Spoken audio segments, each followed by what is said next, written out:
I'm gonna buy this, build it at home, and try to keep it as a pet. And I don't know how hard that is gonna be, because as you've already seen, this thing is literally that thing's a demon. I mean, look at that. But anyways, let's just buy this thing. And in this video, I'll be judging how good of a pet a dinosaur actually is by doing stuff like taking it outside like a dog. Yeah, this video's crazy. But before any of that, I first have to wait for it to be delivered, which is going to take about a week. So in the meantime, let's build this thing its dream home with everything it could possibly want. And to do that, well, I've got a lot of stuff.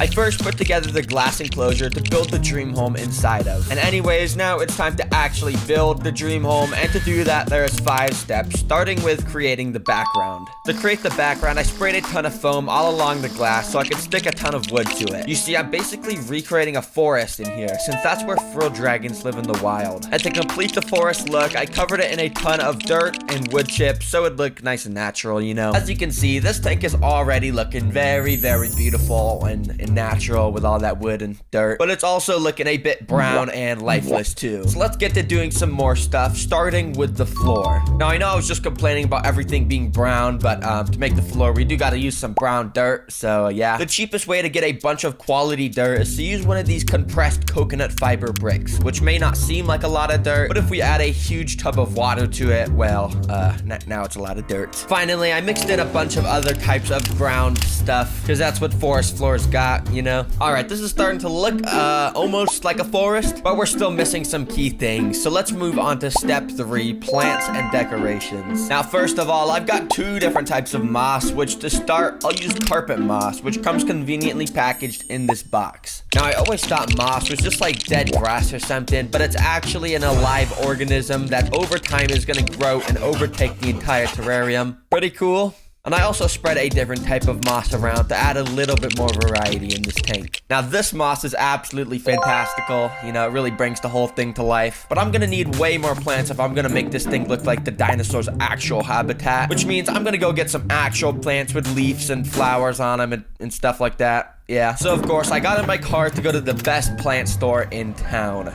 Bruh. Which if you've seen my channel before, you already know where I'm going, baby. Place your item in the... Now, I had some people shaming me for going to Walmart for plants in a previous video, but clearly you guys don't understand the fantastical selection of plants they got. I mean, look at all these. Thanks, Walmart, for all these good plants. So I got a couple small plants, and I also got one big one that should make the dinosaur nice and happy. And while I was walking around there, I also saw they had some plant Lego sets, which, you know, I like Lego, so of course I bought some, baby. If you want to catch more bass this season, you've got to download the Bass Forecast app. I've used this app for years now to help me understand where... When I got home, I figured I should just build the Lego set real quick to see how those plants look. So I put that all together, and then I put each of the plants inside of the enclosure and check these out. Yo, this looks so cool. I'm just kidding, this actually looks pretty stupid. I don't know why I spent $50 on this. Get this trash out of here. Instead, I of course got out the plants I bought and planted them around the tank. There we go, this thing is starting to come together well now. But in order to complete the decorations, I need to add a huge piece of wood that goes diagonally from the bottom of the tank to the top of the tank, so that the dinosaur will be able to have easy access to the heat lamp that will be at the top. And this is the only wood I have right now. Definitely not enough to get to the top. So in order to get some more wood, I went outside to find some. Okay, so I basically just need to get some sort of branch that's nice and thick and long, and that's kind of too thin. I need something that's not going to snap under the pressure of the dinosaur, and yeah, that one kind of sucks too. But oh, this one actually looks pretty good. Look at this. My hand kind of wraps around it. That's good thickness. So I went inside and grabbed the biggest knife from my kitchen, and I got to sawing. This should only take like 30 minutes. I'll be done soon. Eventually, I was able to get this fantastical piece of wood that would work perfectly, so I quickly hosed it down to remove dirt and insects and stuff, and brought it back inside. After breaking it down so it would fit, I put it in place and covered the bottom with some